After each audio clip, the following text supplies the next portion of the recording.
आज नरेंद्र मोदी काशी आए थे। हर बार की तरह इस बार भी सौगात लेकर आए, लेकिन इस बार प्रधानमंत्री नरेंद्र मोदी ने सिर्फ काशी को नहीं, पूरे पूर्वांचल को एक यूनिक तोहफा दिया।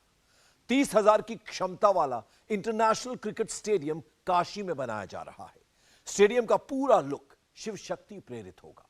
फ्लड लाइट्स त्रिशूल के आकार की होंगी। स्टेडियम के आगे का लुक डमरू जैसा होगा। काशी में आज क्रिकेट के दिग्गज जुटे थे। बीसीसीआई के सभी बड़े अधिकारी आए थे। यही नहीं, नारी शक्ति वंदन अधिनियम पास होने के बाद प्रधानमंत्री 5,000 महिलाओं से भी मिले। 16 अटल आवास विद्यालय का उद्घाटन किया। इनमें पढ़ने वाले श्रमिकों के बच्चों से बात भी की। प्रधानमंत्री ने यह सब क्यों किया? स्टेडियम से लेकर मंच तक मोदी ने क्या मैसेज दिया? इस मौके पर योगी ने कैसे 80 में 80 जीतने के फॉर्मूले का सिंबल सबको दिखाया? प्रधानमंत्री के काशी दौरे का चुनाव कनेक्शन क्या है, इस रिपोर्ट में देखिए। हर हर महादेव। मोदी ने काशी से 24 का सैंपल लॉन्च कर दिया। मोदी ने जिस सैंपल पर फोकस किया है उसका रिजल्ट 100% पॉजिटिव है। मोदी इसी सैंपल से 23-24 में खेल करने वाले हैं।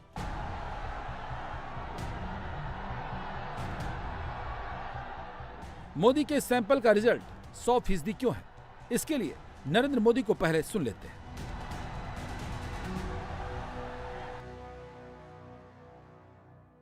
हर हर महादेव।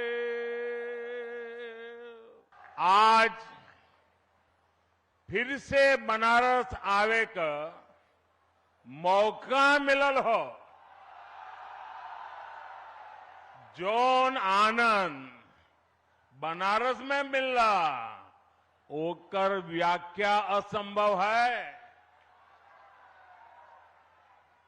एक बार फिर बोलिए, ओम नमः पार्वती पतये हर हर महादेव।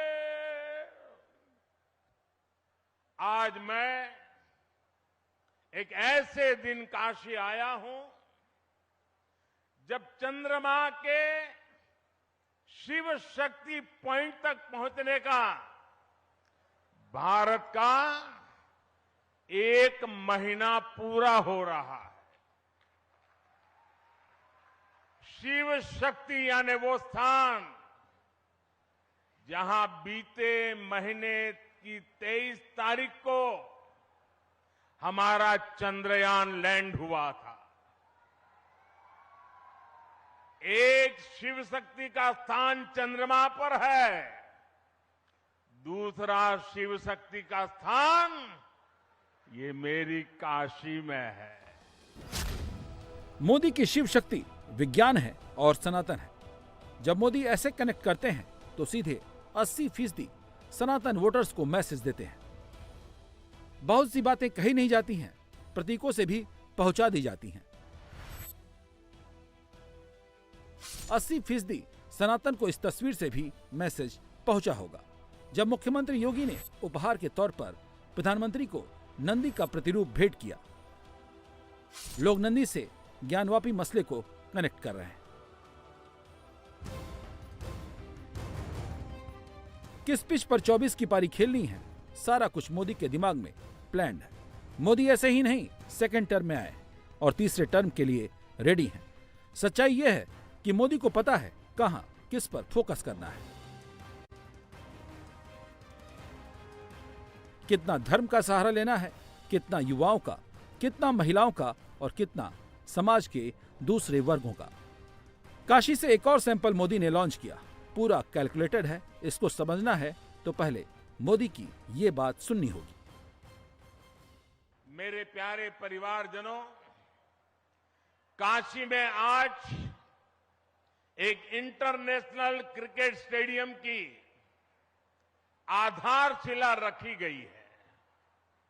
ये स्टेडियम न सिर्फ वाराणसी बल्कि पूर्वांचल के युवाओं के लिए एक वरदान जैसा होगा। आज क्रिकेट के जरिए दुनिया भारत से जुड़ रही है। दुनिया के नए नए देश क्रिकेट खेलने के लिए आगे आ रहे हैं।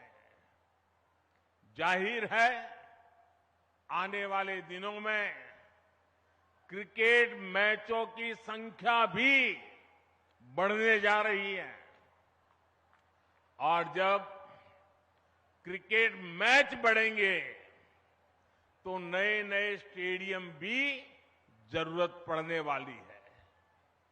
बनारस का ये इंटरनेशनल क्रिकेट स्टेडियम इस डिमांड को पूरा करेगा। पूरे पूर्वांचल का चमकता हुआ ये सितारा बनने वाला है। आज मोदी ने काशी में पहले इंटरनेशनल क्रिकेट स्टेडियम की आधारशिला रखी। इनॉग्रेशन में क्रिकेट की बड़ी बड़ी हस्तियों को बुलावा दिया गया। सचिन तेंदुलकर, सुनील गावस्कर, कपिल देव, रवि शास्त्री जैसे लीजेंड क्रिकेटर आए। BCCI president, vice president, secretary को बुलाया गया। हिंदुस्तान में क्रिकेट कैसे लोगों को जोड़ता है, कैसे कनेक्ट करता है, कितना बड़ा दर्शक वर्ग है, मोदी ये जानते हैं। मतलब सीधा 45% युवा वोटर्स तक मैसेज पहुंचाना है। एक समय था जब माता पिता बच्चों को इस बात के लिए डांटते थे कि हमेशा खेलते ही रहोगे क्या, कुछ पढ़ाई वढ़ाई करोगे कि नहीं, यही हुड़दंग करते रहोगे क्या, यही सुनना पड़ता था। अब समाज की सोच बदली है। बच्चे तो पहले से ही सीरियस थे ही, अब माता पिता भी स्पोर्ट्स को लेकर के गंभीर हुए हैं। अब देश का मिजाज ऐसा बना है कि जो खेलेगा वही खिलेगा। काशी में इंटरनेशनल क्रिकेट स्टेडियम बनेगा तो इसका कितना असर होगा? पॉलिटिकली और इकोनॉमिकली दोनों इंपैक्ट पड़ेगा। सबसे पहले बात सियासत की करते हैं। मोटा मोटा कहा जाता है कि पूर्वांचल का सेंटर काशी है। काशी में जो कुछ भी होता है उसका सीधा असर पूर्वांचल की लोकसभा की 27 सीटों पर पड़ता है। अब ये मोदी के लिए आज की तारीख में पॉलिटिकली अहम क्यों है? काशी क्षेत्र के 14 लोकसभा सीटों में से बीजेपी के पास 12 सीटें हैं, जबकि गोरखपुर क्षेत्र की 13 में से 10 लोकसभा सीटों पर बीजेपी का कब्जा है। दोनों क्षेत्रों की अंबेडकर नगर, गाजीपुर, घोसी, जौनपुर और लालगंज सीट पर बसपा काबिज है। आजमगढ़ भी सपा के खाते में थी, लेकिन उपचुनाव में बीजेपी ने इसे हथिया लिया। मोदी को भरोसा है कि जब स्टेडियम बनेगा तो सिर्फ काशी ही नहीं 27 लोकसभा सीटों के युवाओं को फायदा होगा। मनोरंजन के साथ साथ restaurant, hotel, rickshaw, auto travel, sports coaching, sports management, युवाओं के लिए खेल में स्टार्टअप खोलने के मौके मिलेंगे। मोदी का काशी सैंपल का मतलब क्या है? तो जवाब यह है कि 24 की पूरी गारंटी। 2024 का जो लोकसभा चुनाव आने वाला है तो ये पूर्वांचल की जो सीट्स हैं लोकसभा की, यहाँ 26 सीट्स आती हैं, उस पर भी कुछ असर देखते हैं? बिल्कुल मैम, यहाँ जौनपुर या 1-2 जगह को छोड़ दिया है तो बाकी जगह कोई चैलेंज नहीं है। यहाँ का असर वहाँ तक जाएगा? बिल्कुल जाएगा। हम लोग तो आते जाते रहते हैं ना, हम लोग का टूरिंग का है काम, तो सब जगह हम लोग को चेंज देखने को मिल रहा है। जैसे बनारस में जो विकास हो रहा है, सांसद हैं प्रधानमंत्री मोदी आपके, उसका असर जो ईस्टर्न यूपी में बाकी डिस्ट्रिक्ट्स हैं, ज़िले हैं, उनमें पड़ेगा चुनाव में, लोकसभा चुनाव? हाँ बिल्कुल पड़ेगा, क्योंकि लोग देख रहे हैं कि अगर जो देश का प्रधानमंत्री जहाँ का सांसद है तो वहाँ। मोदी ने नारी शक्ति वंदन अधिनियम वाली पिच तैयार की। 24 के चुनाव के ठीक पहले ये बिल लाकर विपक्ष को भी इस पिच पर दौड़ने के लिए मजबूर कर दिया। फोकस क्लियर है, 50% नारी शक्ति का भरोसा जीतना है और इस रेस में सबसे आगे रहना है। मोदी इस भरोसे को और मजबूत करने में जुटे हैं। स्टेडियम की आधारशिला रखने के बाद सीधे 5000 महिलाओं से मिलने का प्रोग्राम बनाया गया था। संपूर्णानंद संस्कृत विश्वविद्यालय में ये महिलाएं मोदी से मिलने आई थीं। यहाँ आए तो मोदी ने यही बताया कि नारी शक्ति क्या है और उसकी ताकत क्या है। नारी शक्ति वंदन अधिनियम को ही लीजिए, 3 दशकों से ये कानून लटका हुआ था, लेकिन आज ये आपकी ही ताकत है कि सदन में, संसद के दोनों सदनों में ऐसी पार्टियों को इसका समर्थन में आना पड़ा जो पहले इसका भरपूर विरोध करते थकते नहीं थे,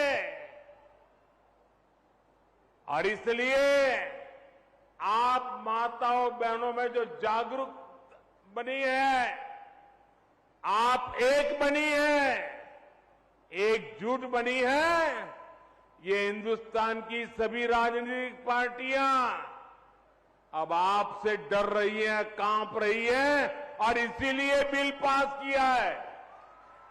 ये आपकी ताकत है।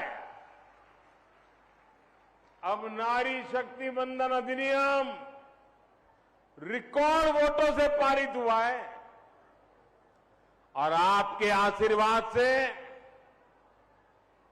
इसका सौभाग्य आपके काशी के एमपी को मिला है। नारी शक्ति के लिए मोदी ने क्या किया और विपक्ष ने क्या किया है? मोदी जब महिलाओं से मिले तो उन सभी महिलाओं का अभिनंदन स्वीकार किया जो मोदी सरकार की आवास योजना, पीएम स्वनिधि योजना, आयुष्मान भारत योजना के लाभार्थी रहे हैं।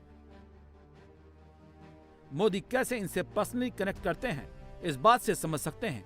जब आयुष्मान भारत योजना के लाभार्थियों से वो मिल रहे थे तो पर्सनली उनकी बीमारियों के बारे में, उनकी तकलीफ को सुना, जिसका जिक्र उन्होंने अपने भाषण में भी किया। मेरे परिवारजनों, बीते 9 वर्षों में हमने महिलाओं के पूरे जीवन को, उनके सपनों को केंद्र में रखकर काम किया है। अभी मंच पर जो माताएं बहनें मुझे आशीर्वाद देने आई थी, किसी को कैंसर में मदद पहुंच गई, किसी को किडनी की बीमारी थी, मदद पहुंच गई, किसी को घर मिल गया, किसी रेहड़ी पटरी वालों को बैंक से लोन मिल गया। वे इतने भाव विभोर थे कि माताओं बहनों के लिए जो काम हो रहा है वो देश की शक्ति बढ़ा रहा है। मोदी अपने काशी सैंपल से सिर्फ काशी को ही नहीं, पूरी भारत की आधी आबादी को बता रहे थे कि नारी शक्ति सम्मान के लिए मोदी क्यों जरूरी हैं। इसीलिए उन्होंने इन महिलाओं को कांग्रेस सांसद रंजीता रंजन की वो बात भी याद दिला दी जिसमें रंजीता रंजन ने नारी शक्ति वंदन नाम को लेकर बड़ा सवाल खड़ा कर दिया था। नारी शक्ति वंदन अधिनियम रखा गया है। हालांकि कुछ लोगों को इसमें भी वंदन सबसे परेशानी है। अब माताओं बहनों को वंदन नहीं करेंगे तो क्या करेंगे जी? ये लोग नहीं समझ पाते कि नारी के वंदन का, उसके सम्मान का अर्थ क्या है। लेकिन हमें इस तरह की नकारात्मक सोच से बचते हुए अपने लक्ष्य पर फोकस करना है। मुझे विश्वास है हमारी माताओं बहनों के आशीर्वाद से देश अमृत काल में इसी तरह आगे बढ़ता रहेगा, बड़े निर्णय लेता रहेगा।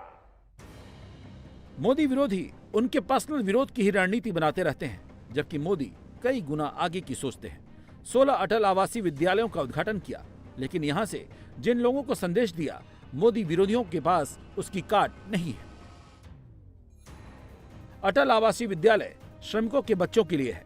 ध्यान दीजिए, हिंदुस्तान में ये बड़ा वर्ग है जो मेहनत मजदूरी की वजह से बच्चों को पढ़ा नहीं पाता, और ये विद्यालय उन्हीं के बच्चों के लिए है। मोटा मोटा आंकड़ा है कि करीब देश में संगठित असंगठित वर्ग में 33% श्रमिक हैं, जिसमें एक बड़ा वर्ग है जो बच्चों को ठीक से पढ़ा लिखा नहीं पाता। समझना मुश्किल नहीं है कि मैसेज कहां तक जा रहा है, और यही बात मोदी विरोधियों को परेशान भी कर रही है। आप देखिए कि तत्कालीन राजनीतिक लाभ लेने का जिनका इरादा नहीं होता है, स्वार्थ भाव नहीं होता है, वो कैसे काम करते हैं, और जिनके दिल दिमाग में सिर्फ चुनाव ही भरा रहता है, कैसे भी करके वोट बटोरने के खेल खेलने की आदत रहती है, वो ऐसे पैसों के कैसा बर्बाद करते हैं, आप हिंदुस्तान में जानकारी लेंगे तो पता चलेगा। ये पैसे सभी राज्यों के पास है और भारत सरकार ने पूरी की पूरी उनको छूट दे के रखी है, लेकिन ज्यादातर राज्य वोट मिलने वाले कामों के लिए उन पैसों को खपा रहे हैं, जबकि योगी जी ने, और मेरी बात तो बहुत पहले हुई थी लेकिन उन्होंने मन में रखा, और आज और ये बच्चे इतने तैयार होंगे ना, उस परिवार को फिर मजदूरी करने की नौबत ही नहीं रहेगी। इंडिया टीवी हर वक्त हर जगह डाउनलोड करने के लिए सर्च करें India TV news Google play store या ऐप स्टोर पर।